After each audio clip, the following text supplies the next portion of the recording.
Bonjour à tous et bienvenue sur Développement Facile. Dans ce nouveau cours, vous allez comprendre et apprendre à utiliser les pointeurs et les références. Vous avez sûrement déjà entendu parler du concept de pointeur, plus ou moins en fonction du langage de programmation que vous utilisez. Il faut savoir que les pointeurs sont très présents en C et en assembleur. Et dans les langages de plus haut niveau, l'utilisation des pointeurs est supprimée, elle a été remplacée par des références. Les références, c'est beaucoup plus simple à comprendre, à utiliser. Donc pour les langages de haut niveau, c'est l'ActionScript, Java, JavaScript.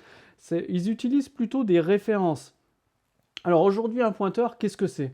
Un pointeur, ça contient une adresse mémoire qui, elle, sauvegarde une information, un entier par exemple, ou un caractère. Alors qu'une référence, eh bien, une variable, elle pointe vers une valeur. C'est-à-dire que dans une fonction, quand vous passez en entrée une variable, c'est une référence à une variable qui est transmise.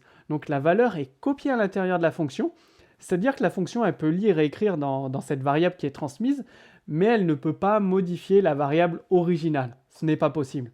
Alors qu'avec un pointeur, il est possible de passer à une fonction l'adresse de la variable et justement à l'intérieur de la fonction d'accéder en lecture et en écriture à la variable originale depuis le code de la fonction. Donc, par exemple, vous avez une classe voiture, hein, vous commencez à la connaître, je l'ai utilisée dans plusieurs tutoriels. Vous créez une instance de la classe voiture, aux voitures Renault. Et pour le paramètre marque, la propriété marque, vous lui affectez le nom Renault.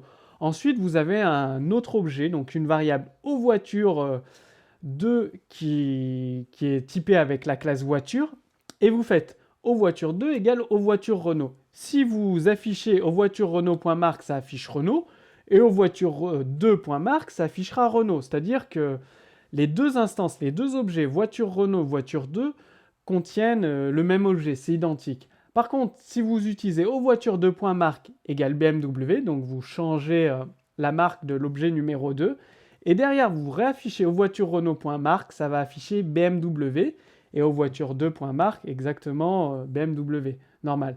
C'est-à-dire que aux voitures Renault et aux voitures 2 ciblent exactement le même objet. En affectant aux voitures Renault à aux voitures 2, vous avez copié une référence, c'est une copie de valeur. Donc ça cible le même objet. Donc que vous modifiez l'instance aux voitures Renault ou aux voitures 2, finalement ça modifie les deux objets en même temps. Donc aux voitures Renault égale aux voitures 2, c'est une syntaxe fausse si vous souhaitez copier l'objet. Il est possible de créer deux objets identiques en copie complet, mais pas par référence. Vous devez prévoir dans la classe voiture une méthode clone. Et cette méthode clone, quand vous l'appelez, c'est elle qui va s'occuper de créer à l'intérieur une nouvelle instance de la voiture et de reprendre tous les paramètres de configuration de l'objet, de les affecter pour vous redonner un objet identique aux voitures Renault, mais en même temps qui soit différent parce que ce sera une nouvelle instance. Donc là, ce sera un vrai clone. Donc prévoyez une méthode clone dans les classes où vous souhaitez effectuer une copie d'objet directement. Je vais vous montrer un petit exemple pour mieux comprendre la différence. C'est-à-dire que dans cet exemple en ActionScript, vous passez un objet au point. Là, vous faites un passage par référence. C'est-à-dire que les coordonnées de point sont passées comme une référence à l'objet point. Et comme je vous l'ai dit, si vous modifiez les paramètres de point ou de coordonnées, donc de coordonnées ici, eh bien ça va modifier le paramètre en entrée point, car c'est un passage par référence.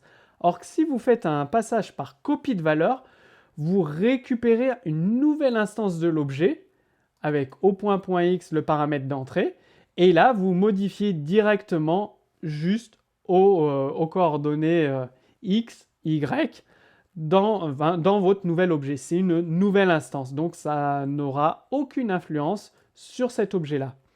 C'est une petite subtilité à comprendre. Donc je vous le répète, les objets sont toujours passés par valeur, donc les objets sont passés par valeur, mais l'accès au champ de ces objets se fait par adresse. Donc si aux voitures est un objet et que vous le transmettez dans une fonction, la fonction elle ne peut pas modifier l'objet aux voitures directement. Par contre, elle peut modifier les champs de voiture, les propriétés. Par exemple, sa marque, sa couleur, comme je viens de vous le montrer dans l'exemple en ActionScript avec l'objet point. Bon, une variable, il faut savoir qu'elle pointe toujours vers une donnée. New class, ça permet de créer une nouvelle instance, donc un nouvel objet. Donc avec l'exemple que vous trouverez en téléchargement sous la vidéo en ActionScript, faites la différence entre une valeur et une référence. Ça va vous aider par exemple à manipuler d'une façon différente certaines de vos données. Donc comme d'habitude, téléchargez l'exemple de code source sous ce cours vidéo. Et maintenant, mettez en pratique la notion de pointeur, de référence, de valeur dans vos applications. Si vous avez des questions que ça va vous paraît encore un petit peu flou malgré les exemples, posez-moi directement vos questions sous ce cours vidéo et je vous dis à très bientôt sur Développement Facile.